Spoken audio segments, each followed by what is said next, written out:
ಬಾಯಾರಿದ ಕಾಗೆ ಒಮ್ಮೆ ಬೇಸಿಗೆಯ ತುಂಬಾ ಬಿಸಿಲಿನ ದಿನದಲ್ಲಿ ಒಂದು ಕಾಗೆ ಆಕಾಶದಲ್ಲಿ ಹಾರುತ್ತಿತ್ತು. ಸೂರ್ಯ ತುಂಬಾ ಉಷ್ಣವಾಗಿ ಹೊಳೆಯುತ್ತಿತ್ತು. ಭೂಮಿಯೆಲ್ಲ ಒಣಗಿ ಹೋಗಿತ್ತು. ಕಾಗೆಗೆ ತುಂಬಾ ದಾಹವಾಯಿತು. ಅದು ಎಲ್ಲೆಲ್ಲೋ ನೀರಿಗಾಗಿ ಹುಡುಕತೊಡಗಿತು. ಅದು ಹೊಲಗಳ ಮೇಲೆ, ಮರಗಳ ಮೇಲೆ, ಮನೆಗಳ ಮೇಲೆ ಹಾರಿತು, ಆದರೆ ಎಲ್ಲಿಯೂ ನೀರು ಸಿಗಲಿಲ್ಲ.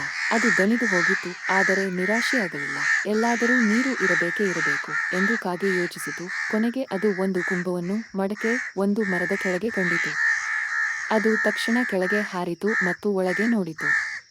ನೀರು ಇತ್ತು, ಆದರೆ ಕಾಗೆಯ ಚೆಂಚು ತಲುಪಲಿಲ್ಲ. ಕಾಗೆ ಯೋಚಿಸಿತು, ಈಗ ನಾನು ಏನು ಮಾಡಲಿ? ಅದು ಸುತ್ತಮುತ್ತ ನೋಡಿತು. ಅಲ್ಲಿ ಚಿಕ್ಕ ಕಲ್ಲುಗಳು ಇವೆ. ಕಾಗೆ ಒಂದು ಕಲ್ಲನ್ನು ತೆಗೆದು ಮಡಕೆಯೊಳಗೆ ಹಾಕತೊಡಗಿತು. ನಿಧಾನವಾಗಿ ನೀರು ಮೇಲಕ್ಕೆ ಏರತೊಡಗಿತು. ಕೊನೆಗೆ ನೀರು ಕಾಗೆಯ ಚೆಂಚು ತಲುಪುವಷ್ಟು ಮೇಲೆ ಬಂತು. ಕಾಗೆ ಸಂತೋಷದಿಂದ ನೀರು ಕುಡಿದು ತಾಜಾಗೊಂಡು ಹಾರಿತು.